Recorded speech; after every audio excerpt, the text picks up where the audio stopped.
আসসালামু আলাইকুম বন্ধুরা, এই কাস্টমারটি এই ফোনটি নিয়ে আসে। ফোনটিতে এক গাদি সমস্যা দেখেন, এখানে ফোনের ভলিউম বাটন সমস্যা, পাওয়ার বাটন সমস্যা, এলসিডি সমস্যা, আরও অনেক সমস্যা আছে টুকিটাকি। চলুন বন্ধুরা এটা রিপেয়ার করি। কাস্টমার বললো, ভাই আমার ফোনটি দেখেন, ফোনটিতে এই সমস্যা, যাই হোক আপনি সম্পূর্ণ ওকে করে দিবেন। আমি বললাম আচ্ছা ঠিক আছে, আপনি বসেন। তো ওই বলে আমি ফোনটি খোলা শুরু করলাম। ফোনটি কাস্টমার অনেকগুলো সমস্যা বাদিয়ে নিয়ে আসছে, কি আর করবো, আমাদের কাজে সমস্যার সমাধান করা। তো ফোনটি খুলে নিলাম, দেখেন খোলার সাথে সাথে বারবার নিতে খুলে পড়ে গেল। ফোনের নাটগুলো খুলে নিলাম এবং কাভারটিও খুলে নিলাম। প্রথমে এলসিডিটি চেঞ্জ করবো। এলসিডিটি চেঞ্জ করার জন্য আপনার ব্যাটারিটি খুলতে হবে। ব্যাটারি খুলে তারপর যে এলসিডি লাইনটি আছে সেটা রিমুভ করতে হবে। এলসিডি চেঞ্জ করার আগে অবশ্যই চতুর সাইডের যে ফ্রেমগুলো আছে, এলসিডির যে বডি মিডল ফ্রেমটা আমরা বলি, সেটা ভালো করে ক্লিয়ার করে নেবেন। এটা ভালো করে ক্লিয়ার না করলে আপনার এলসিডিটি ভালোভাবে ফিটিং হবে না। আর যদি এলসিডি ভালো করে ফিটিং না হয়, সেক্ষেত্রে আপনার এলসিডি লাগানোর পরে কাস্টমার ভালো করে চালিয়ে মজা পাবে না। দুদিন পরে আবার নিয়ে আসবে, নিয়ে এসে বলবে ভাই টাচ কাজ করে না, এটা সমস্যা, এটা সমস্যা। দেখুন বন্ধুরা, এই ফ্রেমটিতে কাস্টমার মনে হয় সুপার গ্লু দিয়ে রাখছিল নিচের দিকে। আমি যখন এটি খুলি, এটা পরিষ্কার করতে আমার অনেক সময় লাগে। তো বন্ধুরা ভিডিওটি দেখতে থাকুন আর কাজগুলো উপভোগ করতে থাকুন। ফ্রেমটি পরিষ্কার করা শেষ হয়ে গেলে এখানে দেখুন বন্ধুরা, ক্যামেরার উপরে যে জালির থেকে, জালিটি নাই। আমি কাস্টমারকে বললাম, উনি বললো লাগিয়ে দিতে। এই জালিটি আমি অবশ্য সবাইকে সাজেস্ট করে থাকি লাগানোর জন্য, কারণ এই জালিটি লাগালে আপনার ক্যামেরাতে ময়লা কম পড়বে এবং এই দেখতেও সুন্দর দেখা যাবে। এটা যদি না লাগান তো এখানে জিনিসটি ফাঁকা রাখে। আমি সবাইকে বলবো এটা লাগিয়ে নেবেন কাস্টমার বন্ধুরা। যাই হোক, এখানে এটা লাগানোর পরে দেখেন এই জিনিসটি এখানে সুন্দর দেখা যাচ্ছে এবং এলসিডি লাগানোর পরে জিনিসটা আসলে দেখতে অনেক সুন্দর হবে। এটি না লাগালে আরও অনেকটা খারাপ দেখা যায় আর কি। জালি লাগানো শেষ হয়ে গেলে, যেহেতু ভিতরের বাটনগুলো সমস্যা, বাইরের বাটনগুলো সমস্যা, আমি আপনাদের ভিডিওর প্রথমেই বলেছি ফোনের একগাদি সমস্যা। তো আমরা বাটনগুলো খুলে নেব। প্রথমে পাওয়ার বাটনটি খুলে নেব, তারপর ভলিউম বাটনটিও খুলে নেব। খুলে নেওয়ার পরে নতুন যে বাটনগুলো আছে সেগুলো আমি ইনস্টল করে দেবো। আমি এখানে যদি আমি চাইতাম তাহলে আমি আলাদাভাবে যে বাটনগুলো আছে টেকনিশিয়ান বন্ধুরা বলবেন ওটি লাগিয়ে দিতে পারতাম, সেক্ষেত্রে টেকসই কম হতো। কিন্তু আমি এটা করিনি, আমি ডিরেক্ট যে রিবন সহ বাটনগুলো পাওয়া যায় আমি এগুলো এখানে লাগিয়ে দিছি। আপনারাও চেষ্টা করবেন এগুলো লাগিয়ে দিতে, সেক্ষেত্রে কাস্টমার অনেক ভালো সার্ভিস পাবে এবং জিনিসটি ভালো মজবুত টেকসই হবে। যদিও বাটনে গাম দেওয়া থাকে, তারপরে আমি আলাদা করে গাম দিয়ে দিলাম যাতে বাটন ভালো করে লেগে থাকে, টেকসই হয়ে থাকে। হ্যাঁ, তো আপনারা সেটি করে দেবেন অবশ্যই টেকনিশিয়ান বন্ধুরা। আমি ইউটিউবে একদমই নতুন, চ্যানেলটি 2 দিন হলো খুলেছি। যদি আপনাদের আমার ভিডিওটি ভালো লেগে থাকে অবশ্যই একটি লাইক দেবেন, চ্যানেলটি সাবস্ক্রাইব করবেন, আমি অনেক উৎসাহ পাবো। সিনিয়র টেকনিশিয়ান যারা আছেন তারা আমাকে একটি ভালোবাসা দেবেন, যাতে আপনার মধ্যে ভালো ভালো কাজ করতে পারি। যদি আমার কাজে কোনো ভুল হয়ে থাকে সেটাও বলবেন, আমি চেষ্টা করবো ভুলগুলো শুধরে নিতে। আমার দোকানের আশেপাশে অনেক শব্দ, তাই হয়তো বা একটু আশেপাশে সাউন্ড আসতে পারে, এটা আপনারা নিজ গুণে ক্ষমা করে দেখবেন। যে কোনো কাজই করেন সবসময় চেষ্টা করবেন কাজটি ভালো করে ক্লিন করে দেওয়ার জন্য, কারণ এখন যে অবস্থা মার্কেটের, একটি কাজ দিয়ে আপনার একজন কাস্টমার খুশি হলে ওই কাস্টমারের দ্বারা আরও 10টা কাস্টমার আপনি পাবেন। এটা মাথায় নিয়ে যদি কাজ করতে পারেন, ইনশাল্লাহ আপনার কাজের অভাব হবে না।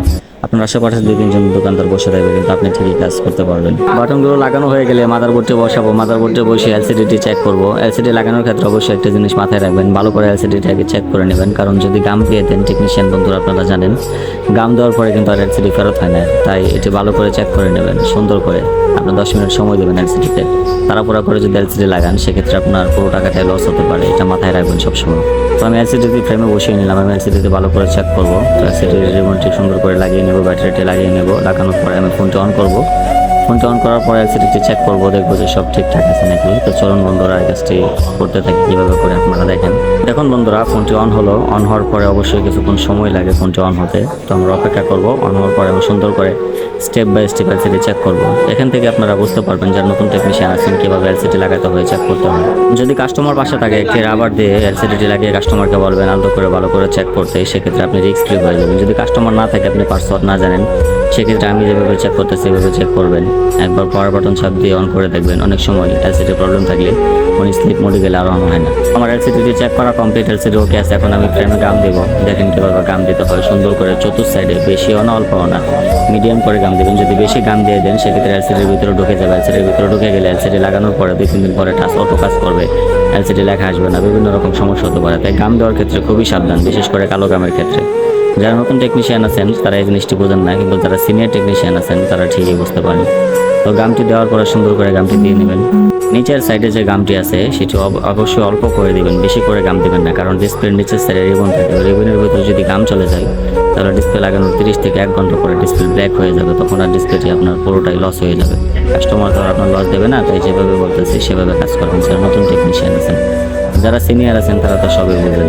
ফোনে গাম লাগানো শেষ হলে ফোনটি পাশে রেখে এলসিডিটি নেবেন। এলসিডিটি হাতে নিয়ে যে এলসিডি যে ইটি আছে, এই কাগজটি আছে ওইটি তুলে দিবেন। তারপর এলসিডি রিবনের যে কাগজটি আছে ওইটিও তুলে দিবেন। অনেক টেকনিশিয়ান এটি করেন। এটি না করলে কি হয়, এলসিডিতে ভালো করে গ্রাউন্ডের সাথে অ্যাটাচ হয় না, গ্রাউন্ডের সাথে অ্যাটাচ না হলে টাচ ঠিক মতো কাজ করে না। আমি যেভাবে কাজ করতেছি ভিডিওতে যেভাবে দেখাচ্ছি সেম ওইভাবে আপনি এটা করে দেবেন, তাহলে এলসিডি কোনো প্রবলেম হবে না, তার জন্য তো কোনো প্রবলেম হবে না, এটি আশা করা যায়।